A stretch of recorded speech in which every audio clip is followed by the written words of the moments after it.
All right. Maybe fifth time is a charm. We'll see. Good after, or well, I guess good afternoon. It's already noon. This is Out of the Forest. Thank you for joining me. I'm doing this actually live. This will be kind of scary. Doubt that anybody will find me, but you never know. I've been kind of trying to do these a little bit more regularly, so just bear with me. I was having some audio issues before, so this is my like fifth attempt to try and do that. I was like figuring out what to do. But anyway, that's not why you're here. Today we're going to talk about manifestation and magic and mental health. And yeah, so uh, like I've been talking about, this is kind of my journey with mental health or my journey out of the forest of, yeah, mental health issues, life, what's going on, that kind of stuff. And I will say that last week or so, I've actually been feeling pretty good. I don't know if I mentioned in earlier videos, I was diagnosed officially with diabetes about a month and a half ago, and they put me on medication, but I am actually not on any medications. I take a few supplements and vitamins.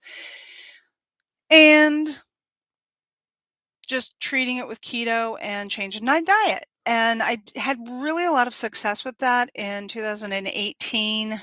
And I'm trying it again, and I really do feel that it is helping. However, today and last week, I've been also dealing with vertigo. And I have vertigo, and it pops up occasionally. My mother had Meniere's disease, which is basically a condition of the inner ear, and you get really dizzy.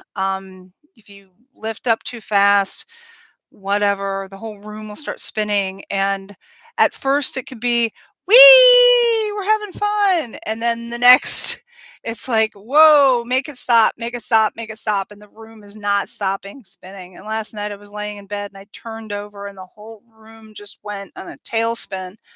And then today, and I'm going to do another video on this too. I take care of a rural cat colony, and I'm going to do another video specifically on that because we are having a Halloween fundraiser to help raise money. We have a privately funded cat colony out in a very rural county. There's very few resources, so we always need food and cat litter. It's called the Good Life Cat Sanctuary. We've been running it for about a year or so, or actually, I'm sorry, about 3 years, actually. And long story, but I'll do a separate video on that. But if you want to contribute, I will put the information down in the description about where you can go.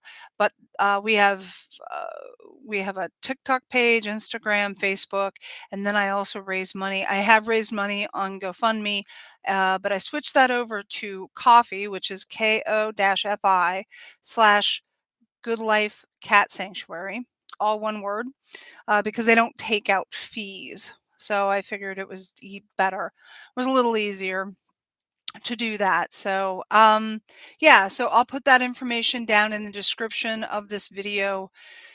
And if you can contribute, just anything helps. Basically, we have to feed the kitties. So anyway, I was down this morning cleaning out that whole cage area.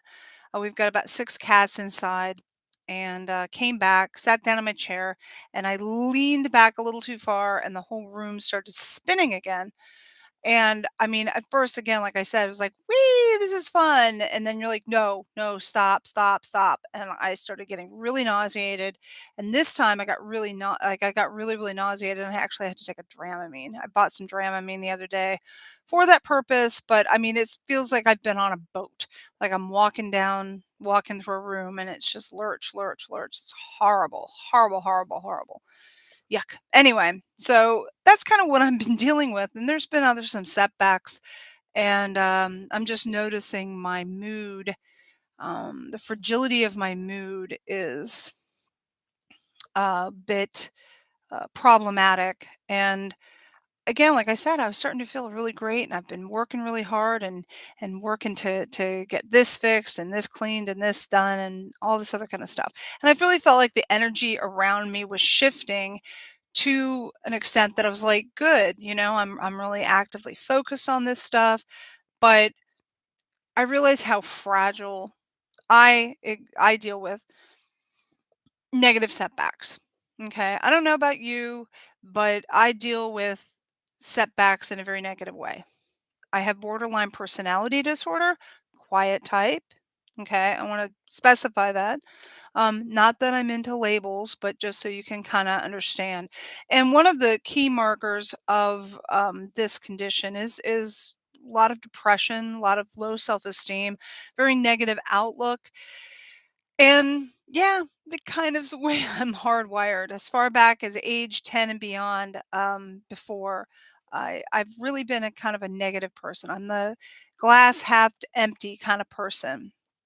And living in a country like the United States, that it's not a really great thing to have, because you do need to have a positive outlook. You need to be very alpha energy, very go, go, go, go, go, in order to make things happen in your life. I mean, we have the whole power of positive thinking, and we have all this stuff that is just, about,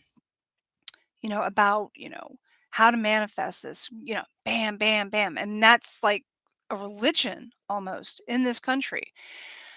And some people, they do fantastic. They are extroverted, they're outgoing, their energy is up all the time, they're motivated, they're mavens, they really can make things happen, they're movers and shakers, and they're just like go, go, go. Now, some of these people I know probably get that energy because they're using certain nootropics or certain kind of substances to uh, kind of push them to that next level. If you're out in California, you probably are doing that. I, on the other hand, I'm just taking Ritalin for my ADHD, which can give me a little bit of a boost and a little bit of a focus. Kind of as an aside, I had, and there's a whole long story about my attention deficit disorder, but I just read today, actually, it was on an SNL skit about how there's a shortage of Adderall. I wonder why. I don't know. I had been on Adderall up until several months ago. I started trying to get back onto Adderall, and it really wasn't working for me. So I switched over and did Ritalin short acting. I can just take a little bit, and it really does help me to focus. I can tell a big difference. But if I take too much, I get really intensely jittery, and it's not good. I don't have to take that much in order to kind of elevate my focus and everything. So ADHD also hinders me in being able to get things started. And people, and I do like the terms neurotypical versus neurodiverse. And the reason why is that it does kind of in a nutshell describe a person. Like if you have neurotypical people are, I don't want to say normal, but for all intents and purposes, they're normal. They manage to get through life. They don't have as many struggles. They're able to focus. They're able to be organized. They're able to be on and on and on. And then neurodiverse people are folks like myself that really, uh, really struggle with their emotions, with their mental health, their focus, their depression, their anxiety, the whole nine yards. The way that they interact with the world is a little bit less functional. Okay. And again, this is one of the main reasons why I started this channel, because I felt like I had a story to tell and to try and start a conversation and educate people. And I know that this channel isn't really a very dynamic channel. It doesn't have a lot of special effects or bells and whistles and cool graphics. It's not moving. It's me talking. I'm not going to edit this. I'm not going to sit there and try and make quick cuts and do all this fancy stuff, because you know what? I have ADHD, and I do actually find that stuff distracting. Okay. I don't think that that's necessarily helpful. I think that we've got way too much of that. We've got Twitter, we have, TikTok, we've got all these things that are just short, short, short. And actually, I won't totally slam TikTok because I actually love TikTok. And I'll maybe get into that a little later. Um, but I think there's just too much of that. Like there's too much of that quick cut. Oh, we got to keep people interested. I mean, we're feeding into that. instead of helping people pay attention, do like really be thoughtful, doing things slow down. Let's slow down. Let's slow down the conversation. Let's kind of take a step back. Let's learn to listen again. Instead of it always being, it's funny. I'm actually getting ready to do possibly, hopefully, fingers crossed, some remote work. Thus why I have the headset. And they sent out a newsletter on how you can be the best customer service person. Okay, because I'm going to be doing customer service. It's not too far of a leap. I've been doing medical records for about 20 years.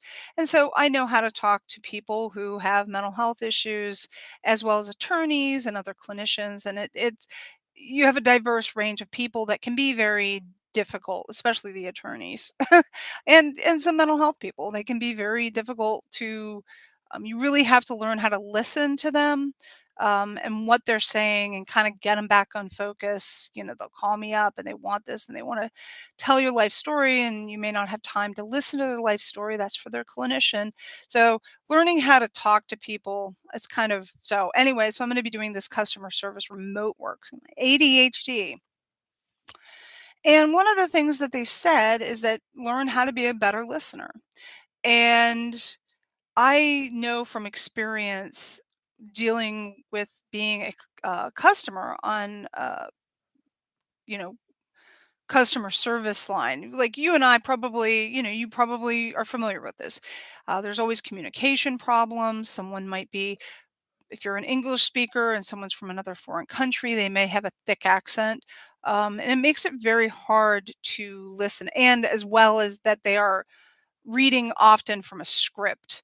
And so you're not really engaged with that person. You're not able to listen. You're pushed for time, you are distracted, and you're trying to figure out a problem, so you have anxiety about it, you're angry, you're frustrated. You might have had to have gone through a big long phone tree just to get to a human being. And so by that point, you're not in a state to be able to actually communicate with that person and figure out your problem, because all those problems are and I don't know why people do not fix this in customer service. So I'm going to be doing some customer service, knock on wood. Hopefully this will work and I'll bring a little bit of extra money into my pocket. But, I think about that in our society, and I'm primarily talking about the United States because that's obviously where I'm from. I don't know how it is really in other countries, and I won't speculate on it, but I do know from having been born and raised in the United States, there's things about this country that drive me nuts. Uh, the culture, the business culture, the societal culture is very chaotic and very just broken. And I think we need to fix it. And this was kind of what I was talking about in my other video that I made yesterday with regards to how we can have better conversation with each other. But today's video is about how we manifest. Okay, because that is a big part of the American culture.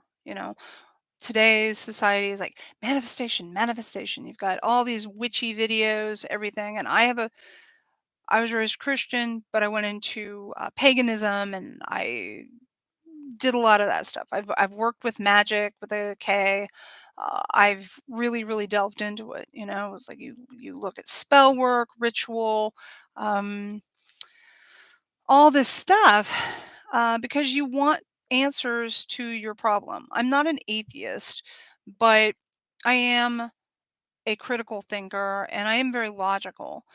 But at the same time, I want to have a connection with spirit to help me manifest stuff. And what we're told in this society right now is that you have to have a positive attitude and a positive outlook in order to get anything in life.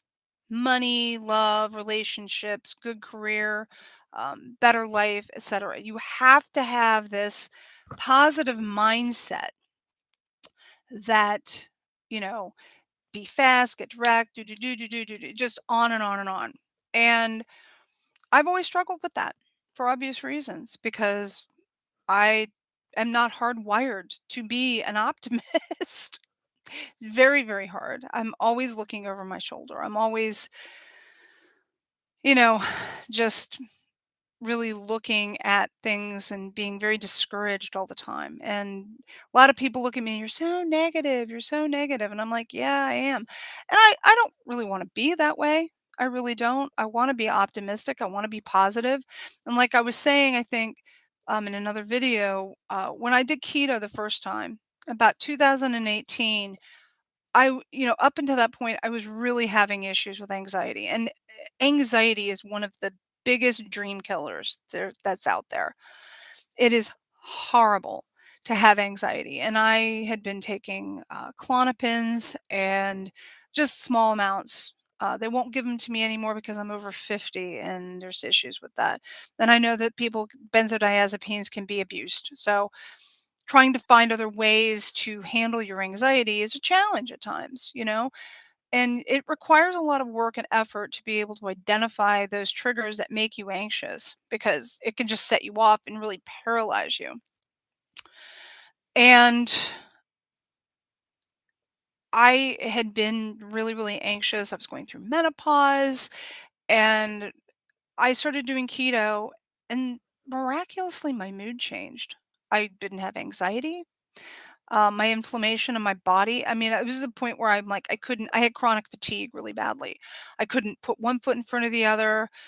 I could barely walk up a step. My knees hurt, my ankles hurt, my whole body hurt, and my mood improved. And I remember I was driving down this road and I noticed that I wasn't afraid anymore, that I felt positive, I felt happy, I felt goofy and authentic. And I was like, wow, this is what it feels like to be normal. Oh my God, I love it. And it was very fleeting. About a week later, it kind of went back down to a, you know, lower level than that. But I did notice that generally speaking, I wasn't so constantly, I want to kill myself, I want to kill myself. And so it was very notable to me. And um, a lot of people may not see that because I don't really have a big social circle anymore. And so they may not see that. But so I have to kind of be an advocate for myself and an ally and say, hey, I am positive. I want to be positive. I want to feel this great thing. And I don't take antidepressants. I think they give you a flat affect among other problems. So I like to do this and identify what I might be deficient in, etc. And so then this might be a little bit longer of a video. Just a warning, but you know what? You can always stop and start it, right? So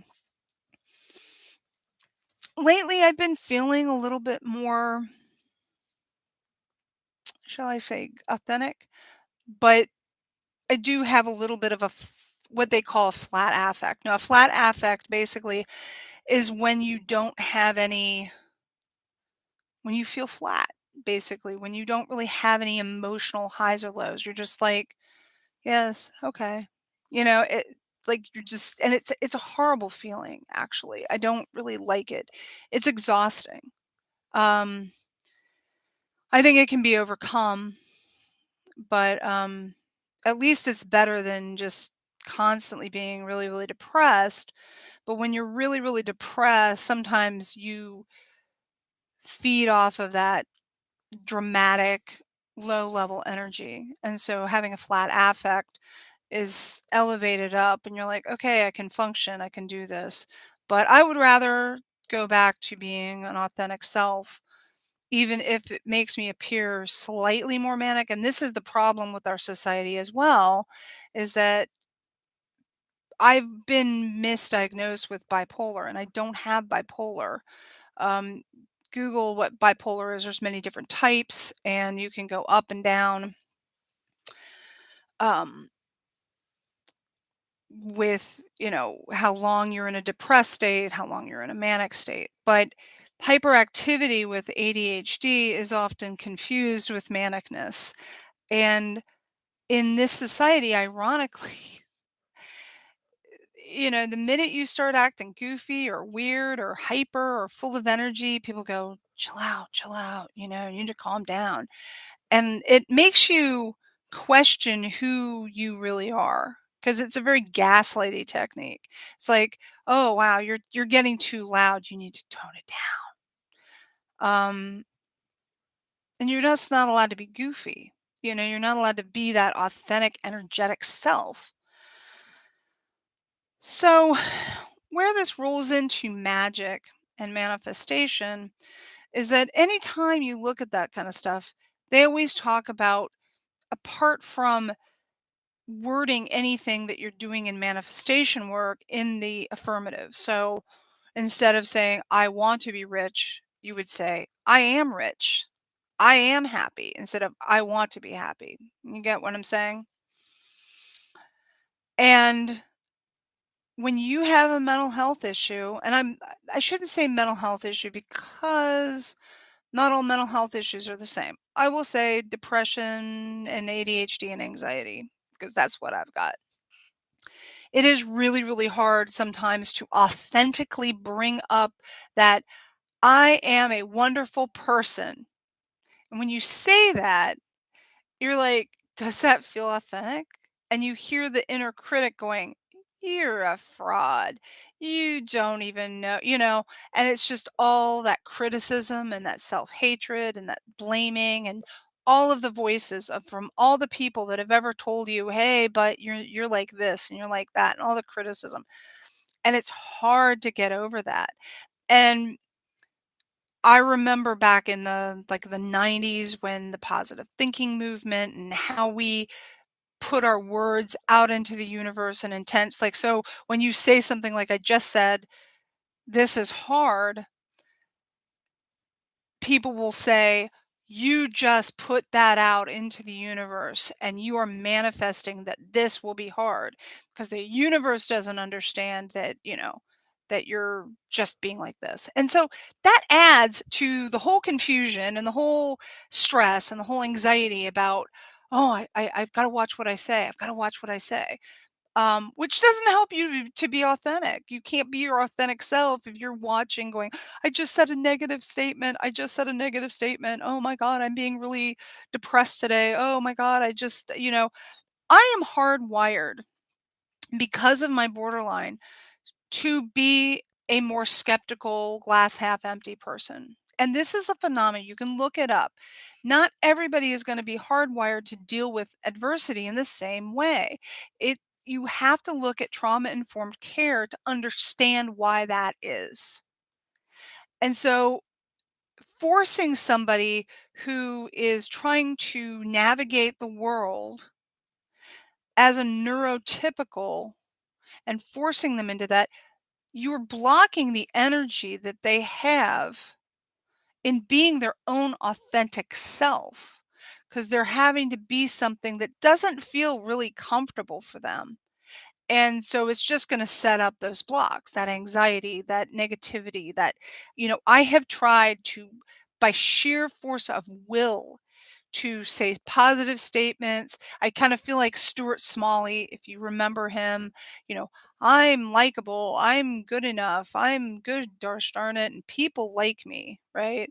And you're doing these pep talks to yourself all day long, and you're like, wow, I want, like, I can sit there and say, I want to be happy. I would love to be able to manifest stuff. And some moments I have that. But what do I do when I don't? And, that's the crux. It's like, how can we manifest stuff when the rules are written for people who don't have neurodiversity? You know, when you're sitting there and you are hardwired to, and yes, I understand that some of this stuff can be worked upon, and thus why I'm interested in having this conversation. I always talk about having to go in through the back door. So practices such as EMDR and some other like brain spotting stuff, you can identify hidden unconscious deep seated trauma or issues that cause you to see the world or interact with the world in a more cautious, anxious way. you know, if you perceive threats or you are so let me explain this from my experience. So, like I said, I'm always a glass half empty kind of person. I'm not a glass full.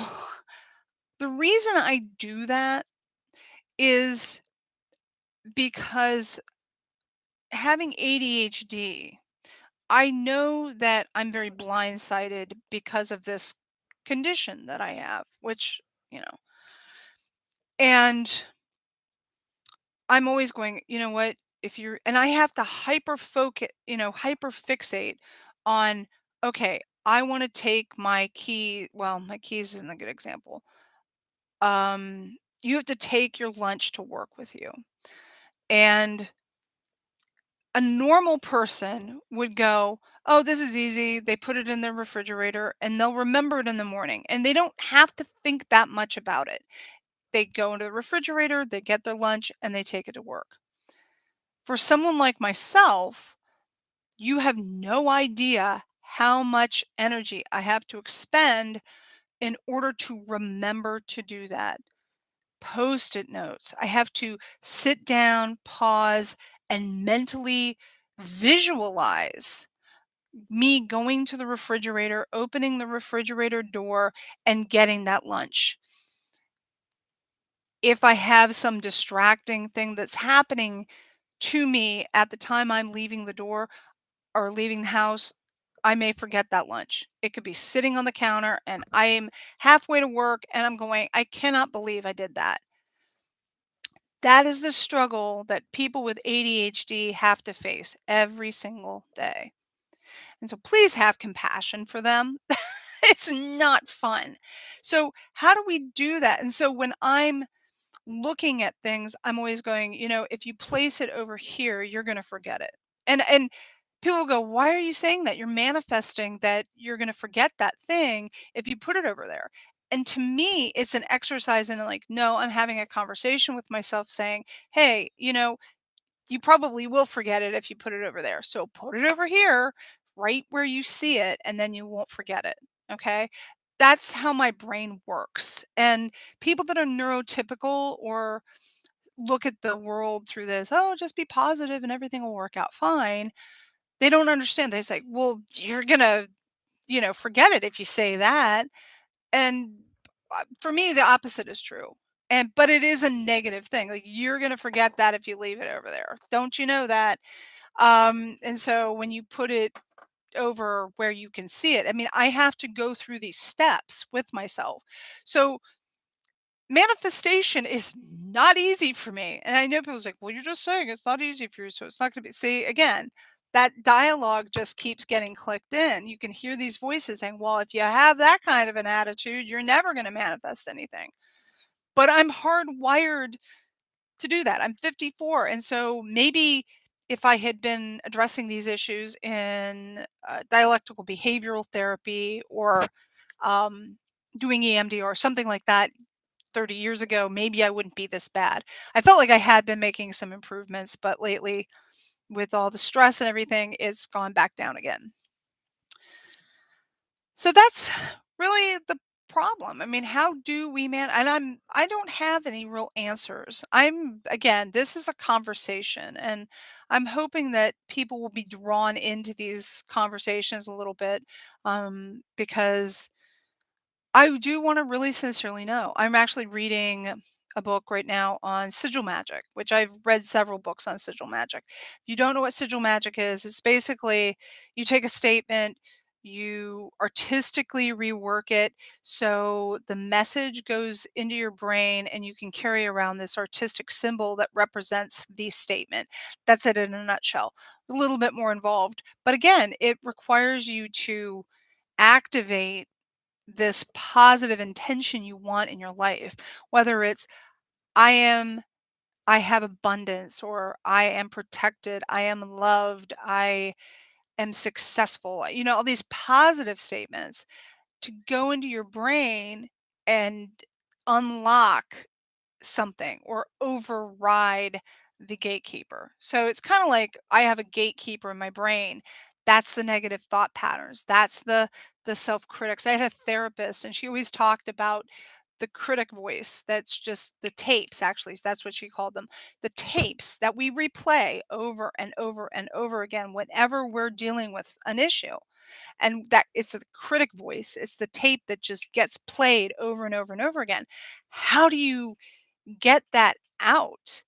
Because sheer force of will is not going to work. I've done it. It doesn't work. It just makes you feel more miserable, less authentic. It feels like you're trying to fit yourself into a box, or that you're a box trying to fit yourself into a circle, and you got these pointy ends. You're like, I don't exactly fit into this worldview or this situation. I can't just turn on a switch and do that. I wish I could. And I'm sure that people like myself and who have neurodiverse brains really wish they could just interact like quote unquote normal people. And I put that in quotes because I know that what is normal, but you know what I mean. Like you don't have to be plagued with depression all the time, or anxiety, or worry, or fear, or whatever.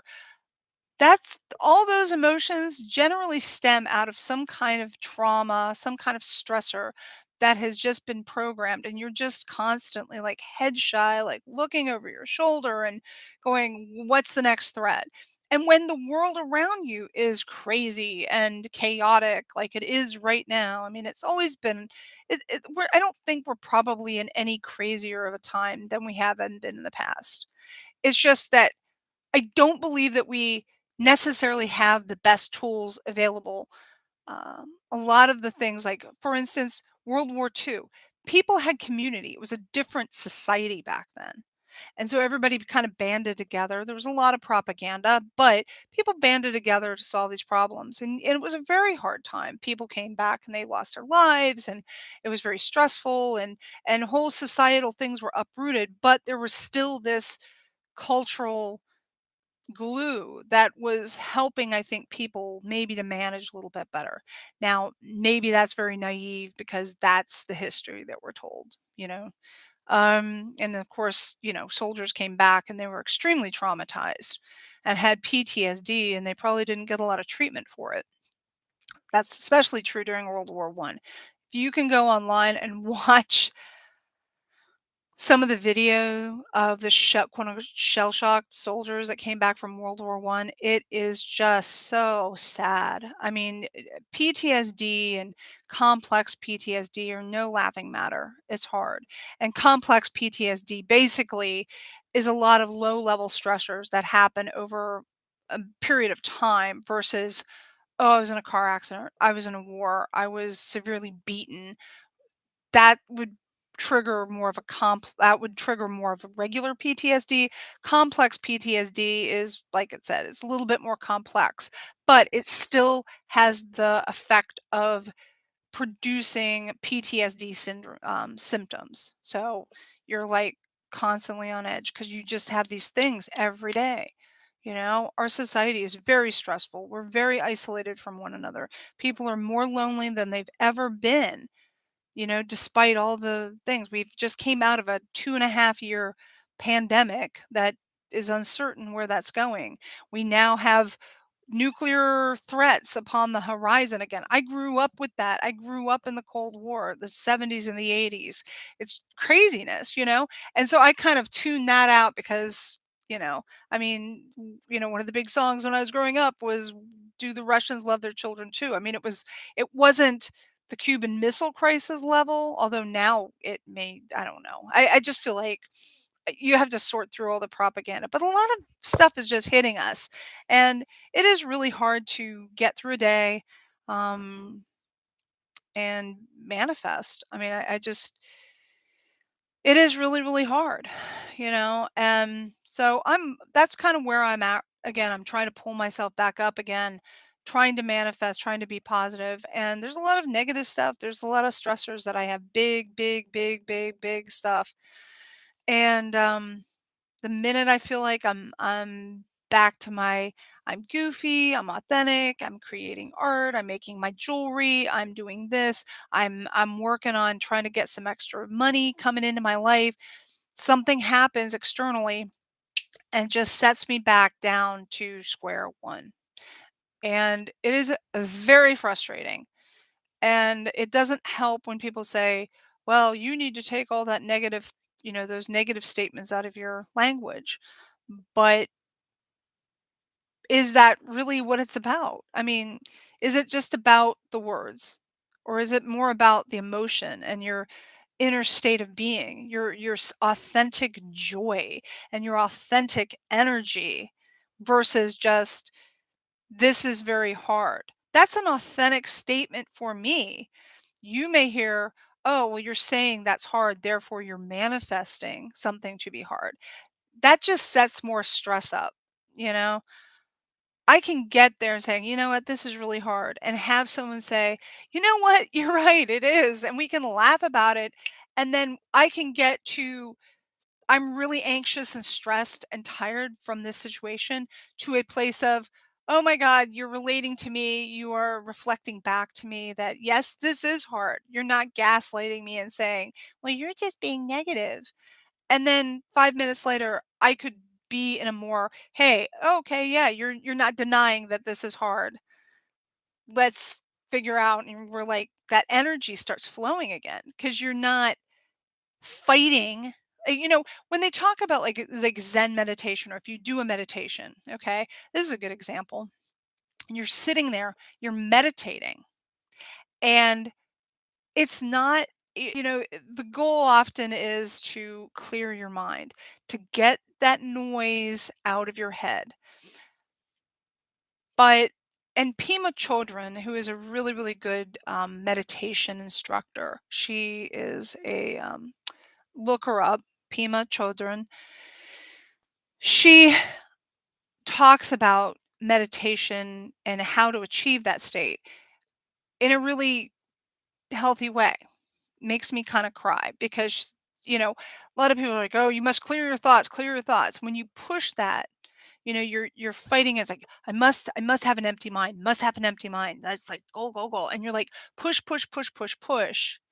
You're actually setting up more tension and struggle versus sitting there saying, "How did I leave the oven on? Oh, that's an interesting thought." And maybe that's not a good example because I'll stop the car, drive back, and go, "Oh, okay." But you know, if you're trying to meditate and you're like, "Oh, that thought came up," and she just talks about, just push it away. And don't fight it. Just acknowledge it, see it, and go, "Huh, that's interesting," and let it go. Rather than saying, "Oh, I had a negative thought." Must not have a negative thought. Negative thoughts are bad. Must push it away. Be thought, and you're focusing on being positive because there's that judgment of saying, you said a negative thought. You're not supposed to be negative. You're supposed to be positive. You're supposed to be optimistic. People don't like you because you're negative. And so it just sets that whole dynamic instead of just going, I see you. It's like holding space and saying, yep, you're right. Um, sorry. I'm trying to get a thing off. Um, you're just acknowledging where you are. You're not trying to fight that situation, and you let it go. And I think that works so much better than judging somebody or telling them that they're doing something wrong. I think they'll get energetically, internally into a more authentic, happier manifestation place. So in order to manifest something, you have to be, I should say have to be kind of in that state of, hey, wow, yes, I feel like I have these joyful things in my life. I have them. They're here. They never went away, you know? But when you're fighting those tapes and those critics and the voices and the article that you read about that, you really should never be negative, or you see that YouTuber or TikTok person about how, oh wow, uh, like this is what you need to do. Actually, I won't say TikTok.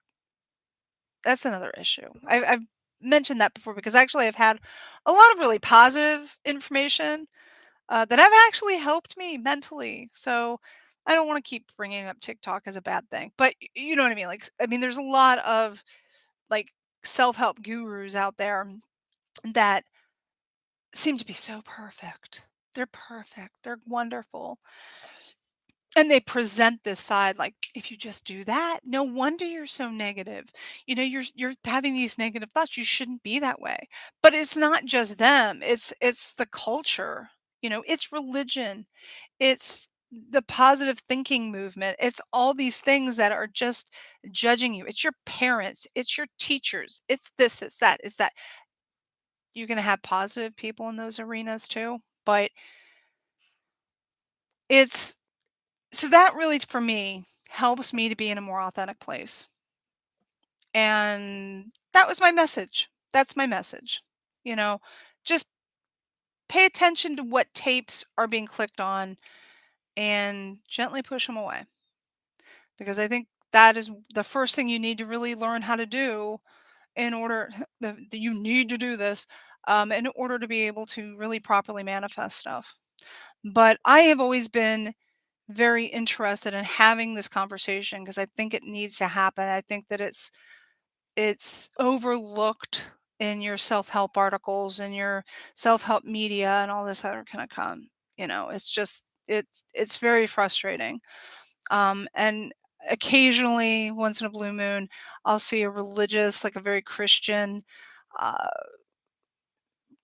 influencer person, and they talk about how they just gave it up to God and God came through with them the next, that stuff. It's like, oh my God, like I don't have enough faith. I don't have enough this. I don't have enough that. I don't have enough belief in a higher power. How am I going to do this? I feel like the higher power has abandoned me, which I do. I feel like that. How am I going to connect with that larger thing of the self if I don't have enough faith, if I don't have enough belief in something? Um, so with that, I'm going to leave this here and you can think about it and comment below, subscribe to my channel, and we can continue to have these conversations. But thank you very much for joining me. I just wanted to kind of state that because it helps me to think these things through. And when I talk to people, that's when a lot of that insight, when I'm just in my brain a lot. So when I have a conversation and I tell somebody else, that's when I'm like, oh, I did have this wisdom in me. Hey, I'm going to share it with somebody instead of being my critic and just getting in my head all the time. That's why we need to get out and start talking to people again. Anyway. So thank you for joining me. I hope this helps. Please join me next time. And I thank you very much for joining me. And please subscribe and pay attention to my Good Life Cat Sanctuary holiday fun Halloween fundraiser. And I'll again post that below. All right. Thank you very much for joining me. Talk to you later. Bye.